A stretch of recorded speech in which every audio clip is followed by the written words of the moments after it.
Hello students, প্রতিদিন যেমন আমি রেকর্ড ভিডিও দিতাম এই প্রস্তুতি নামক ইউটিউব চ্যানেলে, আজ চেয়েছিলাম লাইভের মধ্য দিয়ে এসএসসি তথা বিভিন্ন যে আগের পরীক্ষায় বিভিন্ন প্রশ্নগুলো এসেছে সেগুলো নিয়ে একটু পুঙ্খানুপুঙ্খ আলোচনা করবো বলে ঠিক করেছিলাম। সেটা তোমাদের কাছে লাইভের মধ্য দিয়ে, কিন্তু বিশেষ অসুবিধার জন্য আজকে লাইভ হচ্ছে না। আশা করা যাচ্ছে কিছুদিনের মধ্যেই সেই লাইভের যে সমস্যাটা এখন সৃষ্টি হয়েছে সেই সমস্যাটা দূর হয়ে যাবে। তাই আমি লাইভের মতো করছি, কিন্তু সেটা লাইভ দেওয়া সম্ভব হচ্ছে না। সেটাকে তোমাদের কাছে রেকর্ডেড আকারেই আমি পাঠাচ্ছি।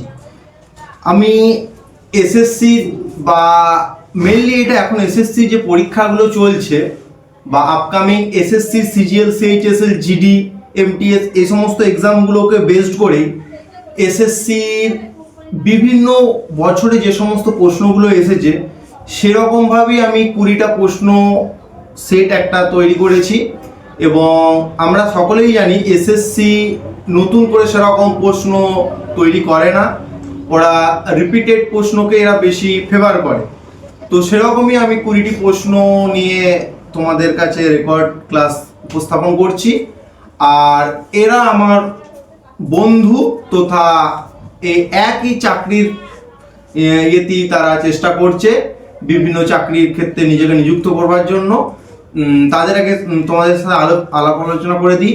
ইয়ে হলো সুরেশ, কৌস্তব, হাসিফুল, হারাধন আর সাহেব। ঠিক আছে, শুরু করছি। প্রথম প্রশ্ন, লিঙ্গরাজ মন্দির কোন রাজ্যে অবস্থিত? তোমরা সকলে শুনেছো যে বিভিন্ন মন্দির থেকে এসএসসিতে তো আর্ট অ্যান্ড কালচার, ওদের সবচেয়ে ফেভারিট টপিক হচ্ছে আর্ট অ্যান্ড কালচার। বিভিন্ন মন্দির, বিভিন্ন ফেস্টিভ্যাল, বিভিন্ন ফোক ড্যান্স, এই ক্লাসিক্যাল ডান্স থেকে নানা রকম প্রশ্ন এসে থাকে। আমরা তো একটা ক্লাসের মধ্যে এত কিছু আলোচনা করতে পারবো না, তাই আমরা একটা প্রশ্ন নেব, তার থেকে 4টে অপশন নেব, তার 4টে অপশনকে একবার মোট ওভারঅল 5টা করে, কিন্তু এক এক প্রশ্নে 5টা করে প্রশ্নের উত্তর আমাদের আলোচনা হয়ে যাবে। প্রথম প্রশ্ন বলেছে, লিঙ্গরাজ মন্দির ভারতের কোন রাজ্যে অবস্থিত? অপশন দিয়েছে Karnataka, option B Odisha, option C Tamil Nadu, option D Himachal Pradesh. তোমরা বলার চেষ্টা করো, পারবে কেউ? ওড়িশা। আচ্ছা, শুধু ওড়িশা এক্সাক্ট আনসারটা বললেই হবে না, আমাদেরকে শিখতে হবে কিভাবে অপশন এলিমিনেট করতে হয়। আমরা এক্সাক্ট আনসার না জেনেও অপশন এলিমিনেটের মধ্য দিয়েও কিন্তু আমরা কারেক্ট আনসার করে আসতে পারি। যেমন উড়িষ্যা যে বললে, তাহলে কর্ণাটকের একটা ফেমাস একটা টেম্পলের নাম কি? কর্ণাটকে কি রয়েছে? আচ্ছা, আমি আগে অনেকবার বলেছি বিরূপাক্ষ মন্দির, আর রয়েছে বিট্ঠল স্বামী মন্দির রয়েছে। আমরা যখন বিজয়নগর বা কর্ণাটকের যে বিজয়নগর সাম্রাজ্যটা পড়েছিলাম তখন কিন্তু এই মন্দিরগুলো ছিল, বিট্ঠল স্বামী মন্দির, রামাস্বামী মন্দির। তাহলে এখান থেকে প্রশ্ন আসতে পারে যে বিট্ঠল স্বামী মন্দির কোথায় অবস্থিত? এখানে লিঙ্গরাজ না দিয়ে বিট্ঠল স্বামী বা রামাস্বামী মন্দির কোথায় অবস্থিত, তখন কিন্তু আমরা কর্ণাটক আনসার করতাম। আচ্ছা, তামিলনাড়ুর একটা এমিনেন্ট একটা মন্দিরের নাম মীনাক্ষী দেবীর মন্দির রয়েছে। আচ্ছা, আর হিমাচল প্রদেশের একটা গুরুত্বপূর্ণ মন্দির হচ্ছে জ্বালামুখী মন্দির। ঠিক আছে। আচ্ছা, এখান থেকে একটু আমরা রাজধানীগুলো কভার করে নিই, কারণ হচ্ছে প্রিভিয়াস ইয়ার্স ডাব্লিউপি দেখলে মধ্যপ্রদেশের বা ছত্তিশগড়ের একটা রাজধানী চেয়েছিল 1 বছর আগেকার প্রশ্নতে। তাহলে দেখে নি, কর্ণাটকের রাজধানী বেঙ্গালুরু। বাহ। আচ্ছা, ওড়িশার রাজধানী ভুবনেশ্বর। বাহ। আর তামিলনাড়ুর চেন্নাই। আচ্ছা, এবং চেন্নাইকে কি গ্রিন সিটি বলা হয় কিন্তু। আচ্ছা, আর হিমাচল প্রদেশের সিমলা। ঠিক আছে। আচ্ছা, নেক্সট প্রশ্ন বলছে, সঙ্গীত নাটক একাডেমির মত অনুসারে ভারতে ধ্রুপদী নৃত্য কয়টি? আচ্ছা, নৃত্যকে দুটো ভাগে ভাগ করা যায়, একটা কি ধ্রুপদী নৃত্য বা ক্লাসিক্যাল ড্যান্স, আর একটাকে বলা হয় লোক নৃত্য বা ফোক ড্যান্স। আচ্ছা, ধ্রুপদী নৃত্য কি? মানে যেটা পেশাদার, যারা বিভিন্ন রকম ওইটা নানা দিন ধরে তারা তাদের ওস্তাদের কাছ থেকে বা গুরুর কাছ থেকে শিখেছে এবং তারা সেটা পারফর্ম করে বিভিন্ন রকমের টাকা বা উপার্জন করে, সেটা হচ্ছে কি ক্লাসিক্যাল ড্যান্স, এবং তারা কিন্তু দেশ বিদেশে তাদের খ্যাতি অর্জন করেছে। আর ফোক ড্যান্স কি বা ফোক ড্যান্স হতে পারে বা ফোক সং হতে পারে কি, এগুলো মানুষের অন্তর্নিহিত একটা ভাব প্রকাশের মধ্য দিয়ে যে নাচটা বা গানটা যেটা পরিবেশন করে সেটা হচ্ছে ফোক। এর জন্য দেখবে বিভিন্ন পরীক্ষাতে ফোক ড্যান্স বা ফোক সং দিয়ে কিন্তু কোনো পার্টিকুলার লোকের নাম সেরকম জানতে চায় না, কারণ সেটা হচ্ছে যে কেউ করতে পারে, কিন্তু পার্টিকুলার ক্লাসিক্যাল ড্যান্স বা ক্লাসিক্যাল সং দিয়ে কিন্তু লোকের নাম দিতে পারে, কারণ ওটা ওই নাচটার জন্যই বা ওই গানটার জন্যই ওই লোকটা প্রসিদ্ধ একেবারে। ঠিক আছে, তাহলে সঙ্গীত নাটক একাডেমির মত অনুসারে ধ্রুপদী সঙ্গীত, ধ্রুপদী বলতে কি ক্লাসিক্যাল। আচ্ছা আগে বলো ক্লাসিক্যাল সাহিত্য সঙ্গীত একাডেমি কটা বলেছে? 9টা। অপশনগুলো বলি, 7টা, 8টা, 9টি নাকি 10টি, বলো। আচ্ছা, এই নিয়ে মিসকনসেপশন অনেকের রয়েছে। সাহিত্য নাটক একাডেমি যদি বলে তখন আমরা আনসার করব 8টা, কিন্তু মিনিস্ট্রি অফ কালচারাল অ্যাফেয়ার্স যদি বলে তখন হয়ে যাবে 9টা, কারণ একটি যে ক্লাসিক্যাল ডান্সকে তারা ইনক্লুড করেছে সেটা হচ্ছে কি ছৌ নৃত্য। সাহিত্য নাটক একাডেমির মধ্যে কিন্তু ছৌ নৃত্য ভারতের ক্লাসিক্যাল ডান্স নয়, আর সাহিত্য নাটক একাডেমিতে তাই এর জন্য বলেছে 8টা আমাদের ক্লাসিক্যাল ডান্স রয়েছে। আচ্ছা, 8টা ক্লাসিক্যাল ডান্স কেউ বলতে পারবে? বলো একটা একটা করে বল। ভারতনাট্যম একটা, আর মোহিনীঅট্টম, কুচিপুড়ি, কথাকলি, ওড়িশি, কত্থক, 6টা। আর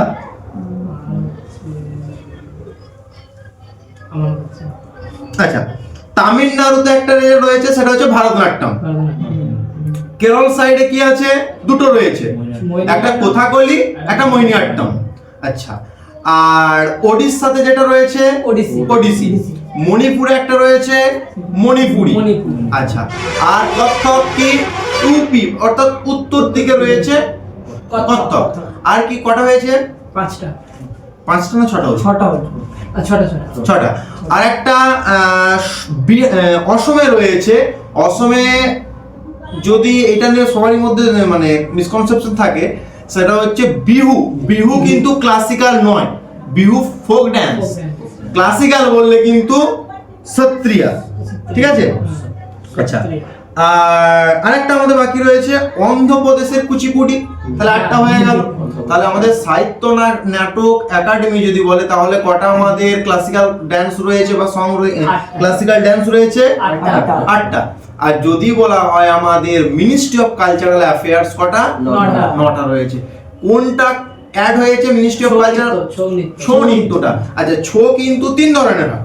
একটা কি তোমার এই আমাদের ওয়েস্ট বেঙ্গলে পুরুলিয়ায় একটা ছৌ হয়। আচ্ছা, আর কি হয়? ওড়িশায় একটা ছৌ হয়, আর ঝাড়খণ্ডের একটা ছৌ হয়। হ্যাঁ, ছৌ নৃত্য কিন্তু 3 ধরনের হয়ে থাকে।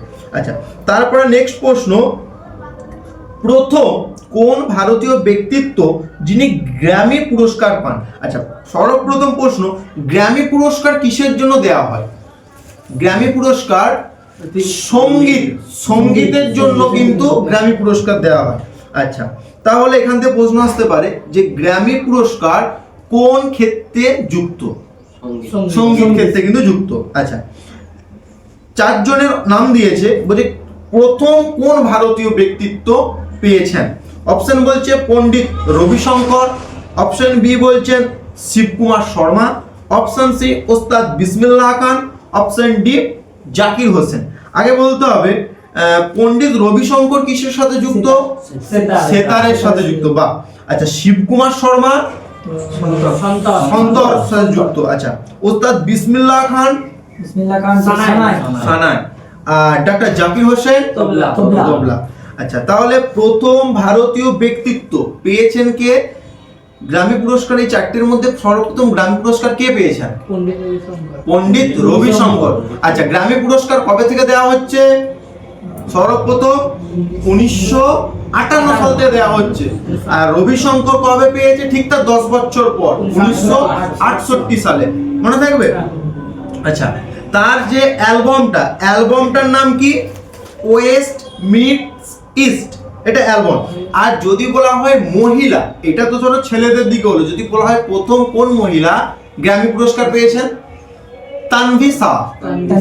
তানভি শাহ প্রথম মহিলা, ভারতীয় মহিলা যিনি গ্র্যামি পুরস্কার পেয়েছেন। আচ্ছা, তাহলে এখান থেকে হলো। আচ্ছা, 4 নম্বরের প্রশ্ন বলছে সারহুল লোকনৃত্য কোন রাজ্যে? সারহুল লোকনৃত্য কোন রাজ্যে? আচ্ছা, সারহুল হচ্ছে আমাদের যখন এখানে বসন্ত উৎসব হয় সেই স্টেটে, যে স্টেটে সারহুলটা হয় সেই স্টেটে তারা শাল গাছের পুজো করে। সেই স্টেটে কিন্তু প্রকৃতি পূজা তারা ভীষণ রকম ভাবে তারা করে থাকে, শাল গাছের পূজা করে। সেই স্টেটের মানুষেরা সারহুল পূজা করে, অর্থাৎ শাল গাছের পূজা করে। কখন করে? বসন্ত উৎসবের সময় কিন্তু করে। এবার বলছে কোন স্টেটে? Option A Meghalaya, option B Chhattisgarh, option D Karnataka, নাকি অপশন ডি ঝাড়খণ্ড? ঝাড়খণ্ড। আচ্ছা, তাহলে মেঘালয়ে কি উৎসব হয় একটা বলো? মেঘালয়ে হয় নংক্রেম। মাথায় রাখে, এটা বিভিন্ন পরীক্ষায় এসেছে, তথা এসএসসি তে তো কতবার এসেছে তার ঠিক নেই। নংক্রেম মেঘালয়। ছত্তিশগড়ের কি না, একটা বিরাট ইম্পর্টেন্ট একটা প্রশ্ন, পান্থি। পান্থি যে লোকনৃত্য বা ফোক ড্যান্স, দেখো আগেরটা পড়েছিলাম ক্লাসিক্যাল ড্যান্স, হ্যাঁ, আর এটা কি ফোক ড্যান্স। পান্থি তাহলে কোন রাজ্যে দেখা যায়? ছত্তিশগড়। আচ্ছা, কর্ণাটকে তো একটা বিরাট একটা ফোক ড্যান্স রয়েছে, সেটা যক্ষগান। ঠিক আছে। আর ঝাড়খণ্ডের কি? সারহুল হলো। আচ্ছা, নেক্সট প্রশ্ন, সাবানে কোন ক্ষার থাকে? সাবানে কোন ক্ষার থাকে? আগে সাবান তৈরির যে কোনো জিনিসেরই একটা পদ্ধতির নাম থাকে। সাবান তৈরির যে পদ্ধতিটা, সেই পদ্ধতিটাকে বলা হয় স্যাফনিফিকেশন। তাহলে সাবান তৈরির পদ্ধতিকে কি বলে? স্যাফনিফিকেশন। আচ্ছা, সাবান তৈরিতে কোন ক্ষার থাকে? আমরা জানি সাবান কিন্তু ক্ষার। আচ্ছা, সিলিকন ডাইঅক্সাইড, নাকি ক্যালসিয়াম হাইড্রোক্সাইড, নাকি অ্যামোনিয়াম হাইড্রোক্সাইড, নাকি সোডিয়াম হাইড্রোক্সাইড? দেখো আমরা জানি সাবানে সোডিয়াম থাকে, সোডিয়াম রিলেটেড একটাই আছে, যেহেতু এইটাই আমার আনসার হবে। আমার সব সময় যে এক্সাক্ট আনসারটা করা আছে তার কোনো মানে নেই, আমি এখান থেকে ক্লু পাচ্ছি, ক্লু ধরেও কিন্তু আনসার করা যায়। আচ্ছা, তারপর বলছে ইউএনডিপির বা হিউম্যান ডেভেলপমেন্ট রিপোর্টের বিকাশের পরিমাপ করে, মানে বিকাশ, কোন দেশ কতটা বিকাশ হয়েছে ইউএনডিপি সেটা কোন 3টি সূচকের ভিত্তিতে করে থাকে? অপশন এ বলছে স্বাস্থ্য, শিক্ষা এবং গড় বেতন, নাকি স্বাস্থ্য, শিক্ষা এবং কৃষির বিকাশ, নাকি স্বাস্থ্য, শিক্ষা ও জীবনযাপনের মান, নাকি স্বাস্থ্য, শিল্পের বিকাশ ও জীবনযাত্রার মান? আচ্ছা, ইউএনডিপির full form United Nations Development Programme. ঠিক আছে, ইউনাইটেড নেশন ডেভেলপমেন্ট প্রোগ্রাম। আচ্ছা, এর হেডকোয়ার্টার কোথায়? নিউ ইয়র্কে ইউএনডিপির হেডকোয়ার্টার রয়েছে। তাহলে তারা কোন দেশের জনগণরা কতটা ডেভেলপড বা সেই দেশটা কতটা ডেভেলপ সেইটা নির্ণয় করবার জন্য ইউএনডিপি 3টে সূচক ব্যবহার করেছে। সেটা হচ্ছে কি কি? আনসার হয়ে যাবে স্বাস্থ্য, সেই দেশের স্বাস্থ্য কতটা ডেভেলপ, আর কি না শিক্ষা, তারা কতটা এডুকেটেড, আর তাদের জীবনযাপনের মান বা তাদের লাইফস্টাইলটা কেমন, তারা কি সারা জীবন ওই খেটে খেটেই চলে গেল, নাকি তারা হচ্ছে মানে জীবনযাত্রার মানটাকে উন্নত করতে পারলো। তাহলে স্বাস্থ্য দেখছে, শিক্ষা দেখছে আর জীবনযাপনের মান দেখছে, এই 3টে জিনিসের উপর ভিত্তি করে ইউএনডিপি কি করছে না কোন দেশটা কতটা উন্নত সেটা কিন্তু তারা নির্ধারণ করছে। আচ্ছা, তারপরে প্রশ্ন একটা খুব সহজ প্রশ্ন, কিন্তু এসএসসি তেও প্রিভিয়াস ইয়ার্সে এসেছে। বলছে নেতাজি সুভাষচন্দ্র বোস আন্তর্জাতিক যে বিমানবন্দরটা রয়েছে সেটা কোথায় রয়েছে?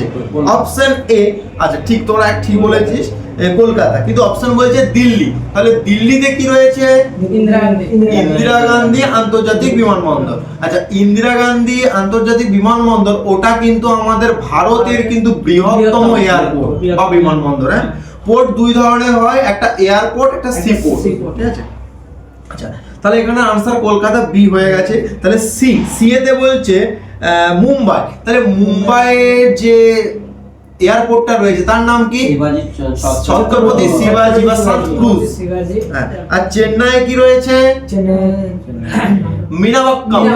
মিনাবাক্কাম এয়ারপোর্ট রয়েছে চেন্নাই। তাহলে নেতাজি সুভাষচন্দ্র বসু আন্তর্জাতিক বিমানবন্দর কোথায় রয়েছে? কলকাতাতে রয়েছে। এবং ওটা সবথেকে সবচেয়ে ভারতে না, দিল্লিটা সবথেকে বৃহত্তম। ইন্দিরা গান্ধী। আচ্ছা, আমাদের ওয়েস্ট বেঙ্গলে কতগুলো এয়ারপোর্ট রয়েছে? 3টে সম্ভবত। আমাদের হ্যাঁ, কলকাতায় যেটা রয়েছে নেতাজি নেতাজি সুভাষচন্দ্র বসু বিমানবন্দর। আচ্ছা, দুর্গাপুরে যেটা রয়েছে কাজী নজরুল ইসলাম, আর নর্থ বেঙ্গলে যেটা বাগডোগরা এয়ারপোর্ট রয়েছে, 3টে। আচ্ছা, তারপর বলছে মান্ডারিন হলো ভারতের কোন প্রতিবেশী রাষ্ট্রের সরকারি ভাষা? আমি বলবো কি বিভিন্ন অনেকগুলো দেশ রয়েছে, এত দেশ করার দরকার নাই। আমরা যেহেতু ভারতে বসবাস করছি, শুধুমাত্র ভারতের যে প্রতিবেশী দেশগুলো রয়েছে তাদের সম্পর্কে জানলেই হবে। তাদের রাজধানী কি, তাদের মুদ্রা কি, তাদের ভাষা কি। আমার এত ছোট ছোট কিউবা এত আমার জানার দরকার নাই, কারণ হচ্ছে শুধুমাত্র আমি যদি সমস্ত দেশের সরকারি ভাষা, মুদ্রা, পার্লামেন্ট যদি করতে যাই ওখানে আমার শেষ হয়ে যাবে। তবুও এটা হচ্ছে স্ট্র্যাটেজিকের একটা ছোট্ট পার্ট। আমাদেরকে স্ট্র্যাটেজি অনুযায়ী হাঁটতে হবে, যে আমাদের এইটুকু দরকার, আমরা এইটুকু করব, আমরা পুরো হোল সিলেবাস করার প্রয়োজন নেই। তাহলে আমাদের দেখো এরকম প্রশ্ন তো থাকে প্রতিবেশী রাষ্ট্র, ভারতে বসবাস করছি, ভারতের প্রতিবেশী রাষ্ট্রগুলো সম্পর্কে একটু বেশি জানতে হবে, আর সময় থাকলে তার বাইরে আমরা জানবো। আচ্ছা, অপশন বলছে Afghanistan, option B Bhutan, option C Sri Lanka, option D চীন। তাহলে মান্ডারিন কোন দেশের সরকারি ভাষা? আমরা জানি কি মান্ডারিন চীন, চীন দেশের সরকারি ভাষা। আচ্ছা, চীনের রাজধানী? চীনের রাজধানী বেইজিং। বাহ। আচ্ছা, শ্রীলঙ্কার তাহলে সরকারি ভাষা কি? সিংহলি বা তামিল। আচ্ছা, এলটিটির যে একটা যুদ্ধ হয়েছিল এই শ্রীলঙ্কাতে ওই ভাষা নিয়ে কিন্তু। হ্যাঁ, আর কি ভুটান, ভুটানের সরকারি ভাষা কি? ভুটানিজ কিন্তু নয়, জোংখা। অনেক ইম্পর্টেন্ট প্রশ্ন, ভুটানের সরকারি ভাষার নাম কি? জোংখা। অপশনে কিন্তু ভুটানিজ দিয়ে দেবে, এটা নয়। ভুটানিজ যারা ভুটানে বসবাস করে প্রতিবেশীদেরকে ভুটানিজ বলা হয়, কিন্তু তাদের সরকারি ভাষা হচ্ছে জোংখা। আচ্ছা, আর কি আছে না তোমার আফগানিস্তান। আফগানিস্তানের সরকারি ভাষা কি? মাথায় রাখবে দাড়ি বা পশতু। দাড়ি বা পশতু হচ্ছে আফগানিস্তানের সরকারি ভাষা। তাহলে মান্ডারিন ভারতের কোন প্রতিবেশী দেশের সরকারি ভাষা? চীন। আচ্ছা, তারপর প্রশ্ন, সর্বপ্রাচীন ধ্রুপদী নৃত্য কোনটি? ধ্রুপদী মানে কি? ক্লাসিক্যাল। তাহলে কোনটি সর্বপ্রাচীন? আচ্ছা, আমরা এই মাত্র পড়লাম সাহিত্য একাডেমি কটা বলছে? 8টা, আর যে মিনিস্ট্রি অফ কালচারাল অ্যাফেয়ার্স বলছে 9টা। একটা কাকে অ্যাড করছে? ছোটকে অ্যাড করছে, সেরকম। তাহলে বলছে ধ্রুপদী নৃত্য কোনটি সর্বপ্রাচীন, সবচেয়ে পুরনো? আমরা 8টার মধ্যে দেখো, অপশন বলছে Kuchipudi, option B Bharatanatyam, option C Manipuri, option D Sattriya. সর্বপ্রাচীন মাথায় রাখবে, ভারতনাট্যম কিন্তু সর্বপ্রাচীন। আগেকার দিনে কি করা হতো, এটাকে দেবদাসী নৃত্যও বলা হয়ে থাকে বা সাধিরাট্যমও বলা হয়ে থাকে। কি হতো, আগেকার দিনে বিভিন্ন মন্দিরেতে দেবদেবতাদের খুশি করবার জন্য বিভিন্ন মন্দিরে দাসীরা থাকতো। তারা দাসীরা ভগবানের সামনে কিন্তু বিভিন্ন প্রকার নৃত্য পরিবেশন করে ভগবানকে খুশি বা সন্তুষ্ট রাখার চেষ্টা করতেন।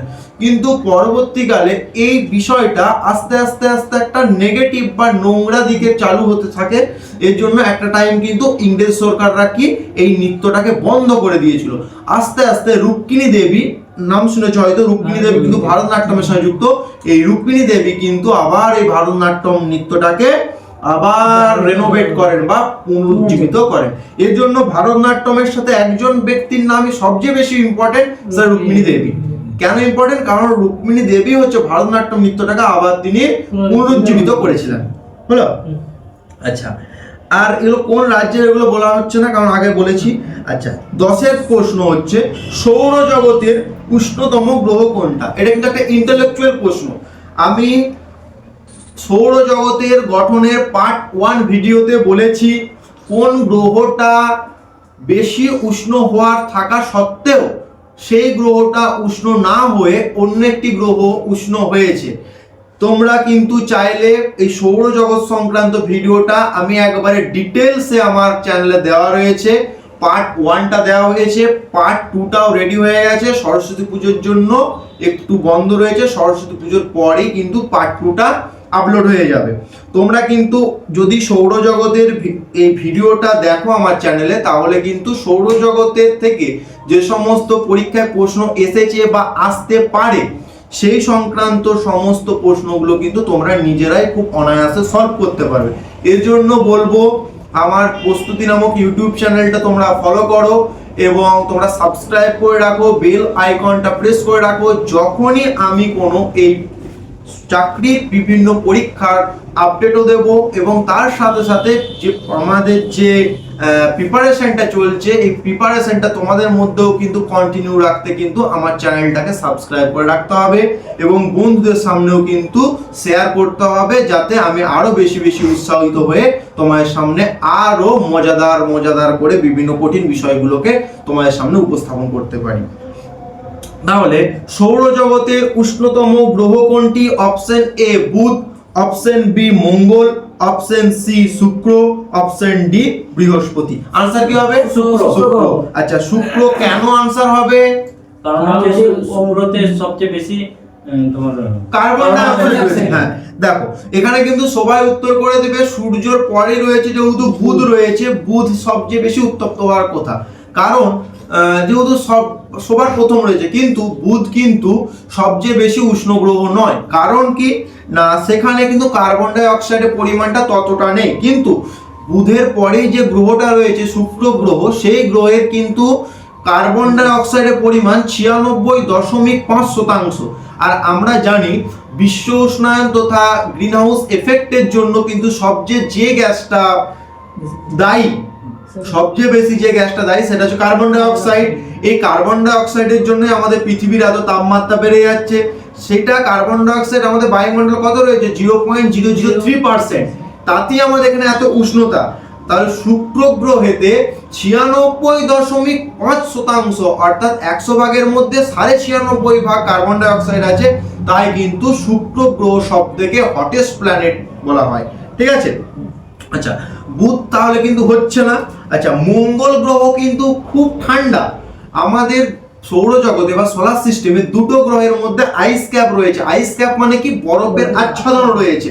যেমন আমাদের পৃথিবীতে আন্টার্কটিকাতে গেলে পাওয়া যাবে, সেরকম মঙ্গলেতেও রয়েছে। তাহলে যদি বলা হয় দুটো গ্রহের নাম বলো যেখানে আইস ক্যাপ বা বরফের আচ্ছাদন রয়েছে, তখন আনসার হয়ে যাবে পৃথিবী আর মঙ্গল। আচ্ছা, আর বৃহস্পতিকে কি বলা হয়? যে কোনো একটা পয়েন্ট, বৃহস্পতি সবথেকে বড় বা জায়ান্ট প্ল্যানেট বা রাক্ষসের গ্রহ বলা হয়। আচ্ছা, এর মাধ্যাকর্ষণ শক্তিও কিন্তু সবথেকে বেশি। আচ্ছা, 11 প্রশ্ন বলছে সংবিধান সংশোধনের ধারণাটি কোন দেশ থেকে নেওয়া হয়েছে? আচ্ছা, সংবিধান সংশোধন আমাদের দেশে ধরো কোনো একটা পরিস্থিতি হঠাৎ করে পড়ে গেছে এমন, যেখানে সংবিধানে সেরকম কোনো কিছু উল্লেখ করা নেই, তাহলে তো আমরা সংবিধান বিরোধী কোনো কাজ করতে পারি না। এর জন্য কি হয় না, সংবিধানের সংশোধন নিয়ে একটা বিল পাস হয় যে এক্ষেত্রে কিন্তু রিজিডিটিটা একটু কমাতে হবে, ফ্লেক্সিবিলিটি। আমরা জানি যে এমনিতেই কিন্তু আমাদের ভারতীয় সংবিধান কিন্তু ফ্লেক্সিবল এবং পৃথিবীর সবচেয়ে বৃহত্তম লিখিত সংবিধান হচ্ছে আমাদের কি? ভারতের সংবিধান। এই সংবিধান যে সংশোধন করা প্রয়োজন সেটা কোন দেশ থেকে নেওয়া হয়েছে? অপশন এ আমেরিকা যুক্তরাষ্ট্র, option B Russia, option D দক্ষিণ আফ্রিকা, অপশন ডি কি না ব্রিটেন। আচ্ছা, আমেরিকা যুক্তরাষ্ট্র থেকে কি নেওয়া হয়েছে? মৌলিক অধিকার বা ফান্ডামেন্টাল রাইটস নেওয়া হয়েছে। আর কি নেওয়া হয়েছে? প্রিয়াম্বল বা প্রস্তাবনা, যে আমরা ভারতের জনগণ, ভারতকে আমরা সার্বভৌম সমাজতান্ত্রিক ধর্মনিরপেক্ষ গণতান্ত্রিক প্রজাতন্ত্র রূপে গড়ে তুলতে আমরা সচেষ্ট। আচ্ছা, ভারতের সংবিধানের উদ্দেশ্যটা কি? ভারতের সংবিধানের যে প্রস্তাবনা, এই প্রস্তাবনা দেওয়ার উদ্দেশ্যটা এটাই যে ভারতের সংবিধান থেকে বোঝা যায় যে ভারতের সংবিধানটা কোন প্রকৃতির, হ্যাঁ, তাহলে এখান থেকে প্রশ্ন আসতে পারে যে ভারতের প্রস্তাবনা দেওয়ার মূল উদ্দেশ্য কি। মানে আমরা একটা পড়ি না, যখন কোনো একটা বড় গদ্য বা পদ্য পড়ি, তার আগেতে বা পরে একটা সারাংশ বলে লেখা থাকে, ওই সারাংশটা পড়লে আমরা বুঝতে পেরে যাই যে এই গদ্যটা কি বলতে চেয়েছে। সেরকমই ভারতের সংবিধানটা কি বলতে চাইছে সেটা কিন্তু আমরা এই প্রস্তাবনা থেকে কিন্তু বুঝতে পারি। আচ্ছা, এই সংবিধান সংশোধন ধারণাটি কোন দেশ থেকে নেওয়া হয়েছে? দক্ষিণ আফ্রিকা থেকে। হ্যাঁ, বিরাট ইম্পর্টেন্ট প্রশ্ন। আচ্ছা, প্রথম কত সালে এটা হয়েছিল? মাথায় রাখবে 1951 সাল। আর কত নম্বর আর্টিকেলে বলা রয়েছে যে সংবিধান সংশোধনের ধারণা? 368 নম্বর ধারাতে সংবিধান সংশোধনের কথা বলা হয়েছে। আচ্ছা, আমেরিকা যুক্তরাষ্ট্র আর আমেরিকা যুক্তরাজ্য তথা ব্রিটেন, এই দুটোর মধ্যে কিন্তু অনেকে গুলিয়ে যায়। দুটো জিনিস মাথায় রাখবো, আমেরিকা যুক্তরাষ্ট্র থেকে কি নেওয়া হয়েছে? অনেক নেওয়া হয়েছে। মেনলি ভারতের যে সংবিধানের যে পরিকাঠামো, ওটা বিভিন্ন দেশ থেকে কিন্তু কালেক্ট করা হয়েছে। তার মধ্যে সবচেয়ে দুটো যে দেশের গুরুত্ব সবচেয়ে বেশি, সেটা হচ্ছে আমেরিকা যুক্তরাষ্ট্র, হ্যাঁ, আর একটা ব্রিটেন। আমেরিকা যুক্তরাষ্ট্র থেকে এইমাত্র বলা হলো মৌলিক অধিকার বা ফান্ডামেন্টাল রাইটস, আর একটা কি প্রিয়াম্বল বা প্রস্তাবনা। আর তোমার ব্রিটেন থেকে কি নেওয়া হয়েছে? সিটিজেনশিপ বা নাগরিকত্ব কোথা থেকে নেওয়া হয়েছে? এই ব্রিটেন থেকে। আর কি নেওয়া হয়েছে?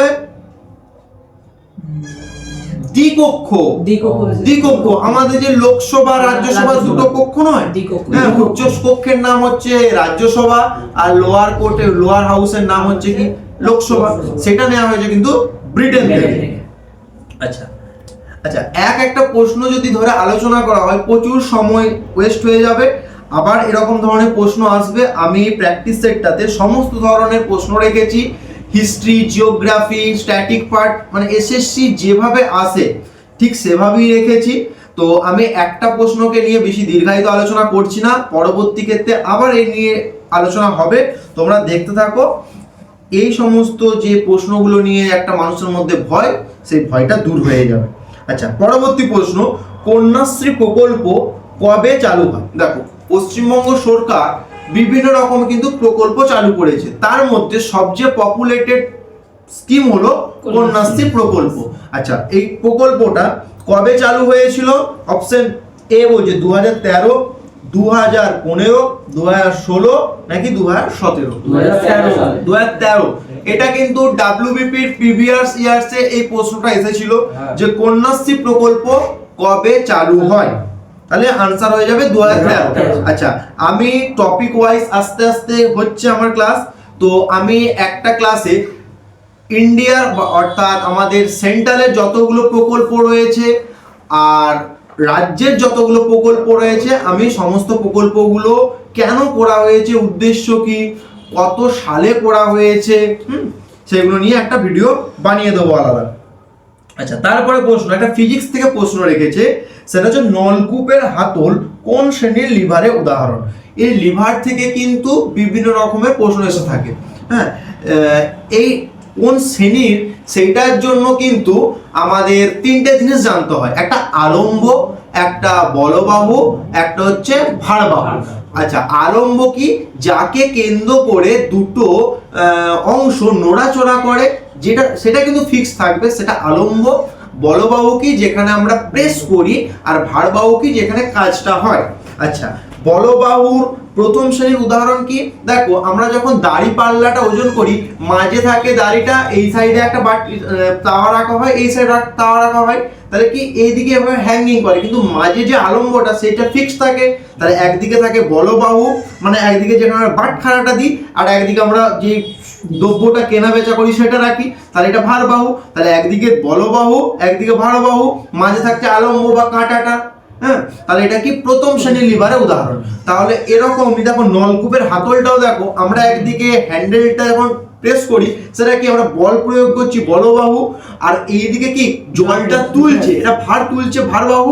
আর মাঝে দেখো এইটা কিন্তু যেখানে হ্যান্ডেলটা, এটা কিন্তু নড়াচড়া করে, জাস্ট এই পয়েন্টটা কিন্তু ফিক্স থাকে, এটা হচ্ছে আলম্ব। তাহলে এইটাই পেলাম যে একদিকে বলবাহু, একদিকে ভারবাহু, আর মাঝে আলম্ব থাকলে সেটা হচ্ছে কি প্রথম শ্রেণীর লিভার হবে। তাহলে হচ্ছে নলকূপের হাতলটা কোন শ্রেণীর লিভার হবে? প্রথম শ্রেণীর। আচ্ছা দ্বিতীয় শ্রেণীর লিভারটা জাতিকে কল্পনা করো। আমরা যখন জাতিতে একবার শেষ প্রান্তে দেখবে আলম্বটা থাকে, শেষে আমরা কি প্রেস করি, বল প্রয়োগ করি, তাহলে বলবাহু, আর ধারে থাকে কি আলম্ব, আর মাঝে আমরা সুপারিটা রাখি, সেখানে কাজটা হয় তাহলে ভারবাহু। তাহলে দ্বিতীয় শ্রেণীর লিভারের উদাহরণ কি হবে? জাতি। এরকম তোমরা আরো খুঁজে খুঁজে দেখবে, পেয়ে যাবে। আমি শুধুমাত্র লিভার নিয়ে বলতে গেলে এখানে ক্লাস শেষ হয়ে যাবে। আচ্ছা তৃতীয় শ্রেণীর লিভার কি? একটা তোমাদের ট্রিক শিখিয়ে দিচ্ছি, মানুষ রিলেটেড যা কিছু পাবে সমস্ত তৃতীয় শ্রেণীর লিভার। মানুষের বাহু তৃতীয় শ্রেণীর লিভার, মানুষের চোয়াল তৃতীয় শ্রেণীর লিভার। ঠিক আছে, তাহলে নলকূপের হাতল কোন শ্রেণীর লিভার? প্রথম শ্রেণী। আর চতুর্থ শ্রেণী বলেছে, চতুর্থ শ্রেণীর লিভার নেই। আচ্ছা তারপরে প্রশ্ন বলছে ভারতের সংবিধানের 17তম অনুচ্ছেদে বা 17তম আর্টিকেলে কোন বিষয় সম্পর্কে বলা হয়েছে? আচ্ছা বিভিন্ন আর্টিকেলস গুলো রয়েছে। আমাদের ভারতের সংবিধান তো অনেক বড়, আমাদের এত আর্টিকেলস জানার প্রয়োজন নেই। আমরা এলএলবি বা কোনো আমরা ওকালতি নিয়ে পড়তে যাচ্ছি না। আমরা কম্পিটিটিভ এক্সামের রেসপেক্টিভে যতটুকু আমাদের দরকার সেই সমস্ত আমাদের ইম্পর্টেন্ট পয়েন্টগুলোকে শুধু করব। যেমন 17তম অনুচ্ছেদে বলা হয়েছে আনটাচেবিলিটি বা অস্পৃশ্যতা দূরীকরণ সম্পর্কে বলা হয়েছে। তাহলে অপশন বলছে শিক্ষার অধিকার, তাহলে এটা হচ্ছে না। আইনের সমতা অধিকার, এটাও হচ্ছে না। অস্পৃশ্যতা দূরীকরণ, আর বলছে শিরোনামের বিলুপ্তি। দেখো শিক্ষার অধিকার, আমাদের ভারতের মৌলিক অধিকার 7টা ছিল, তাই তো? আমাদের 44তম কনস্টিটিউশনাল অ্যামেন্ডমেন্টে যেটা 1978 সালে হয়েছে, সেখানে কি হয়েছে, একটা অর্থাৎ সম্পত্তির অধিকার কিন্তু আইনি অধিকারের মধ্যে ট্রান্সফার করে দেওয়া হয়েছে। সম্পত্তির অধিকারটা এখন বর্তমানে রয়েছে 100 নাম্বার 100A নাম্বার ধারাতে রয়েছে। তাহলে 6টার মধ্যে আমি যখন পলিটির উপর ক্লাস হবে তখন কিন্তু আমি এই মৌলিক অধিকার, ডিপিএসপি, ফান্ডামেন্টাল ডিউটিস এবং প্রেসিডেন্টস, ভাইস প্রেসিডেন্ট, এগুলো সম্পর্কে চ্যাপ্টার ওয়াইজ ক্লাস হবে। এখন শুধু এই সামনে যেহেতু এক্সাম, এত ডিটেলসে জানার প্রয়োজন নেই। যেগুলো এক্সাম পয়েন্ট অফ ভিউ থেকে খুবই ইম্পর্টেন্ট সেই সমস্ত বিষয়গুলো নিয়ে আলোচনা করছি। তাহলে দেখো শিক্ষার অধিকারটাও কিন্তু মৌলিক অধিকারের মধ্যে পড়ে। হ্যাঁ আচ্ছা শিক্ষার অধিকার, আইনের সমতা এবং শিরোনামের বিলুপ্তি আর অস্পৃশ্য দূরীকরণ, এই তিনটেই কিন্তু সমতার অধিকার। ঠিক আছে। আচ্ছা শিরোনামের বিলুপ্তি কি? শিরোনামের বিলুপ্তিতে এখানে বলা হচ্ছে একমাত্র শিক্ষক আর সম্ভবত ডাক্তার ছাড়া কেউ কিন্তু তারা নিজের মতো উপাধি নিতে পারবে না। হ্যাঁ এটাই বলা হয়েছে শিরোনামের বিলুপ্তি। একজন ইঞ্জিনিয়ার নিজের নামের আগে কোনো একটা বড় সড়ো কিছু একটা উপাধি নিজে বসিয়ে দিল, এটা কিন্তু বসাতে পারবে না। অর্থাৎ শিরোনাম বা উপাধি নিজে নিজে কিন্তু দেওয়া চলবে না, তবে শুধুমাত্র সম্ভবত শিক্ষক এবং ডাক্তার এদের দুজনকেই মনে হয় ছাড় দেওয়া হয়েছে। আচ্ছা তারপর বলছে কি স্ক্যালারিড কোন ধাতুর আকরিক? আচ্ছা আকরিক মানে কি? যাকে নিষ্কাশন করে আমরা বিভিন্ন ধাতুগুলো পাই সেটাই হচ্ছে আকরিক। যেমন হচ্ছে কয়লা, আকরিক লোহার কিছু কিছু আকরিক রয়েছে কি কি? Magnetite, hematite, limonite, siderite. আচ্ছা হেমাটাইট কিন্তু সবথেকে বেশি পাওয়া যায়, কিন্তু সবচেয়ে উন্নত যদি বলা হয় ম্যাগনেটাইট সবচেয়ে ভালো আকরিক, কিন্তু সবচেয়ে বেশি যদি বলা হয় তখন কিন্তু হেমাটাইট হয়ে যাবে। ঠিক সেরকমই দোস্তার আকরিক, এইটা মাথায় রাখবে। আনসারটা হচ্ছে স্ফ্যালারিট, হচ্ছে দোস্তার আকরিক। এটা সিজিএল এক্সামে কিন্তু এসেছিল, এসএসসি এর সিজিএল এক্সামে এসেছিল। স্ফ্যালারিট। ঠিক আছে। আচ্ছা তামার আকরিক কি? কোপার গ্লাস বা কিউপ্রাইট।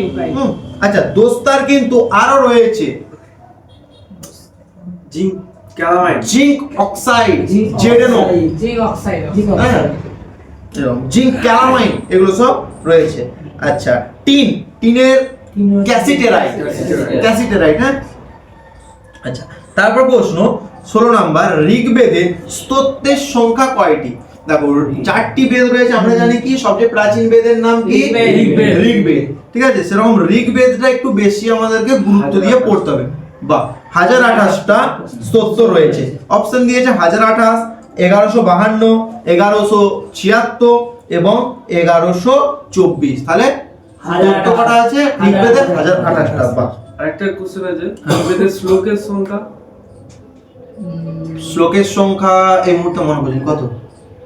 আমার মনে হচ্ছে যদি জানতে আচ্ছা ঠিক আছে, জানিয়ে দেবো পরবর্তী ভিডিওতে বলে দেবো। আচ্ছা, ভারতে বর্তমানে বায়োডাইভার্সিটি হটস্পটের সংখ্যা কয়টি?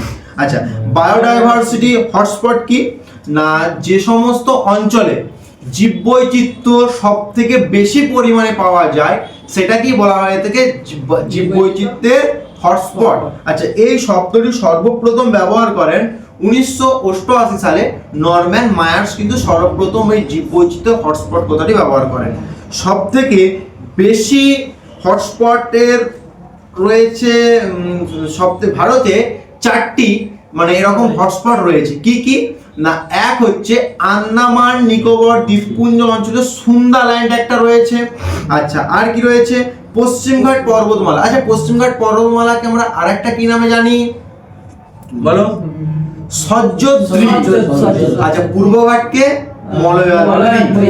তাহলে কি কি জানলাম? দুটো, একটা হচ্ছে সুন্দাল্যান্ড বা যেটা হচ্ছে আন্দামান নিকোবর দ্বীপপুঞ্জ, আর একটা কি পশ্চিমঘাট সহ্যদ্রী, আর একটা কি হিমালয়। হিমালয়ে তো প্রচুর জীববৈচিত্র্য রয়েছে। আর একটা কি ইন্দো বার্মা। ইন্দো বার্মা মানে কি ওই ভারত আর হচ্ছে মায়ানমারের ওই সীমানাবর্তী অঞ্চলটাতে কিন্তু প্রচুর পরিমাণে দেখা যায়। তাহলে ভারতে কয়টি জীববৈচিত্র্য হটস্পট দেখা যায়? 4টি। জীববৈচিত্র্য হটস্পট কি যেখানে সবচেয়ে বেশি সংখ্যক কি জীববৈচিত্র্য দেখা যায় সেটাই হচ্ছে কি বায়োডাইভার্সিটি হটস্পট। ওই শ্লোকটা মনে পড়েছে 108টা। আচ্ছা, 108টা হতে পারে তাহলে এটা। আচ্ছা, তারপর প্রশ্ন 19 নম্বর, কোন সালে ভোটাধিকারের ন্যূনতম বয়স মানে ভারতীয় সংবিধানের কোন সালে ভোটাধিকারের যে ন্যূনতম বয়সটা কি না 21 বছর থেকে 18 বছর করা হয়?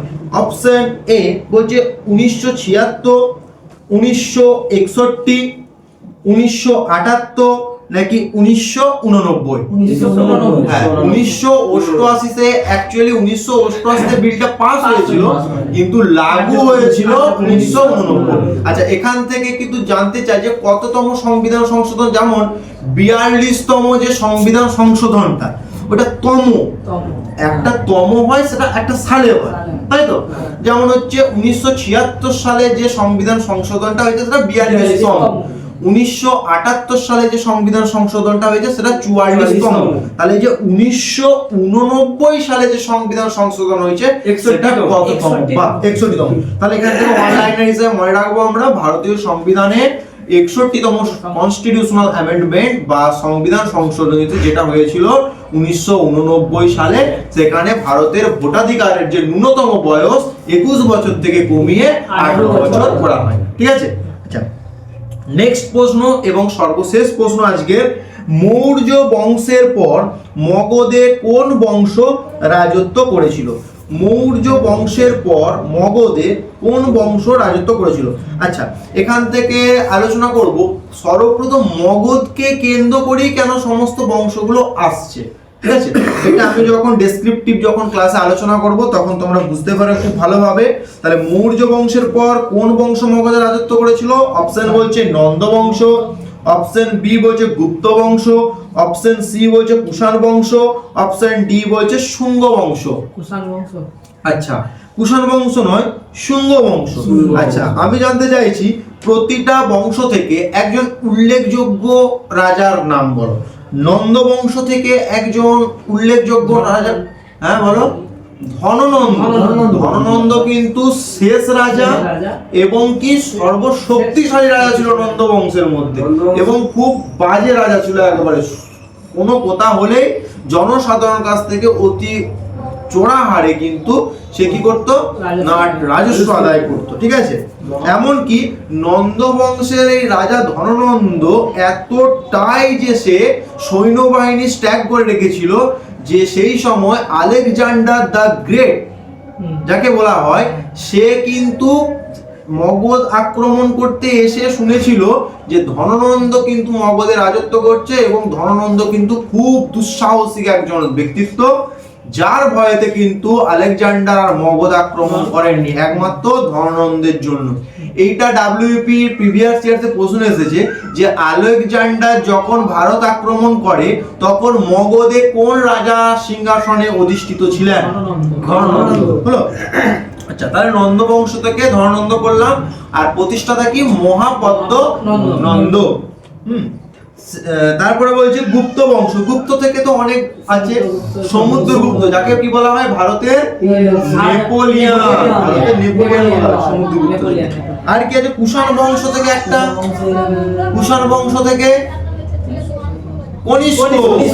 কনিষ্ক। আর শুঙ্গ বংশ এখানে আনসার হয়ে যাবে।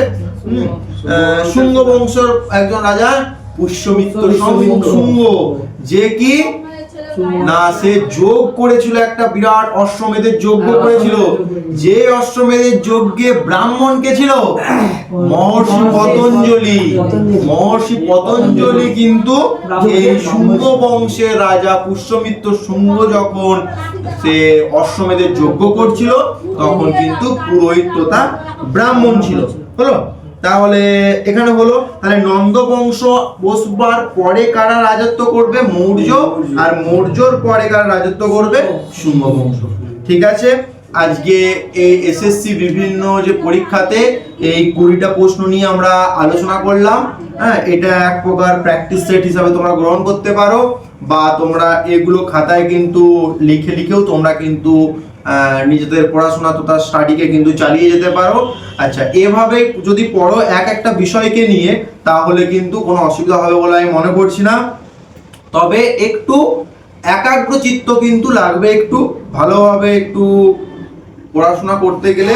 শুধুমাত্র এই 20টি প্রশ্ন আমি পারতাম যে 20টি প্রশ্নর কি আনসার শুধুমাত্র বলে চলে যাওয়াটা হলে কিন্তু তোমাদের ক্ষেত্রে সেটা এফেক্টিভ হতো না। তোমাদেরকে যত গল্পের ছলে তোমরা পড়বে তত কিন্তু তোমাদের এক্সাম হলে কিন্তু হয়তো মনে হচ্ছে সব ভুলে যাচ্ছ, কিন্তু যখনই প্রশ্ন পাবে তখন তোমরা যদি এক্সাক্ট আনসার নাও করতে পারো, তোমরা কিন্তু আমার ক্লাস থেকে এলিমিনেট করে কিন্তু তোমরা বুঝতে পারবে যে না, এটা তো হতে পারে না। এভাবে কিন্তু তোমরা এক্সাক্ট আনসার করে আসতে পারবে, আমি এটুকুই বলছি। আর আমি বলবো আমার চ্যানেলটাকে তোমরা সকলে সাবস্ক্রাইব করে দাও এবং বন্ধুদের মধ্যে ছড়িয়ে দাও, আর পড়াশোনা করতে থাকো, এটুকুই।